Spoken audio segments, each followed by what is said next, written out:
Good morning, and welcome to Redeemer Lutheran Church. I'm Pastor Gary Lodeholt.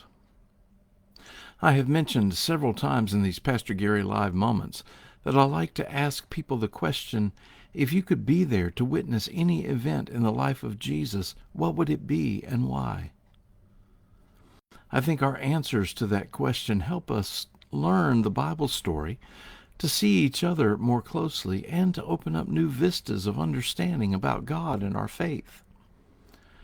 While my own answer changes from time to time, for years I have held on to the same answer in my top two or three.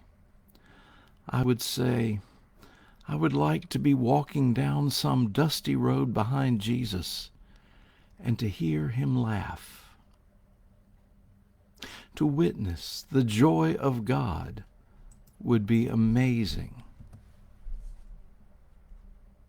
This week we are looking at the emotions Jesus experienced during his time on earth, and I am convinced that laughter and joy were some of them. I am even more convinced that he was often frustrated with us too. The Gospels offer many examples of Jesus' frustration. One of the first came fairly early in the Gospel story in Mark, when Jesus and his disciples were crossing the Sea of Galilee and a fierce storm came up. Jesus must have been exhausted because the Gospel says he was asleep in the back of the boat. Finally, they came and woke him up, presumably to help them bail water out of the boat, and Jesus stilled the storm. As they looked at him in amazement, he said simply, "Why did you doubt?" In other Gospels, he says to them, "You of little faith." In Matthew 17, we encounter a story about a man with an epileptic son. It's important that we note what has gone on before this story, all the things that the disciples had seen and experienced. In just the chapter before this story, Jesus had asked his disciples who they say he is, and Peter had blurted out, "You are the Messiah, the Son of the living God."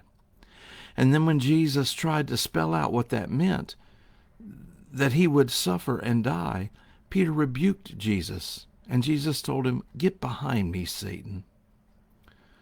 Now, you've got to be pretty frustrated to call your chief follower Satan. Then, not long after that, was the Transfiguration, where Jesus stood with Moses and Elijah and shone with heavenly glory. One might think the disciples would be filled with faith by then. Now, back to the man with the epileptic son. The man told Jesus, "I brought him to your disciples, but they could not cure him." Jesus looked at his disciples and said, "You faithless and perverse generation, how much longer must I be with you? How much longer must I put up with you?" Now that's a frustrated Jesus. And can't you just imagine how Jesus gets so frustrated with us as we so quickly abandon our faith? Two other times people asked Jesus for a sign. One time it was the Pharisees. Mark tells us that they asked Jesus for a sign of who he claimed to be, and Mark tells us Jesus sighed deep in his spirit and said, "Why does this generation ask for a sign?" You see, Jesus knew that he himself was the sign. Then another time in John 14, just after Jesus had told them that he was the way, the truth, and the life, the disciple Philip said to Jesus, "Lord, show us the Father, and we will be satisfied." Jesus answered, "Have I been with you all this time, Philip, and you still do not know me? Whoever has seen me has seen the Father." That had to be frustrating for Jesus. Finally, pretty much all of Matthew 23 is Jesus being frustrated over and over. Jesus is talking over and over, and he says, "Woe to you, Pharisees."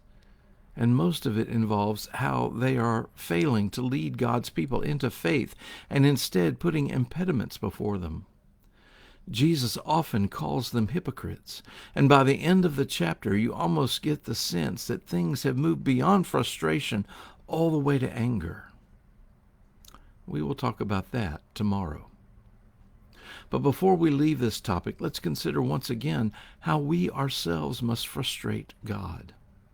We claim to believe, but we are lethargic in our faith, complacent about our neighbors in need, often taking God and God's blessings for granted as if we are entitled to them. If we were to get what we deserve, well, thank goodness for the grace of God. Thanks for watching, and remember to let this day belong to God.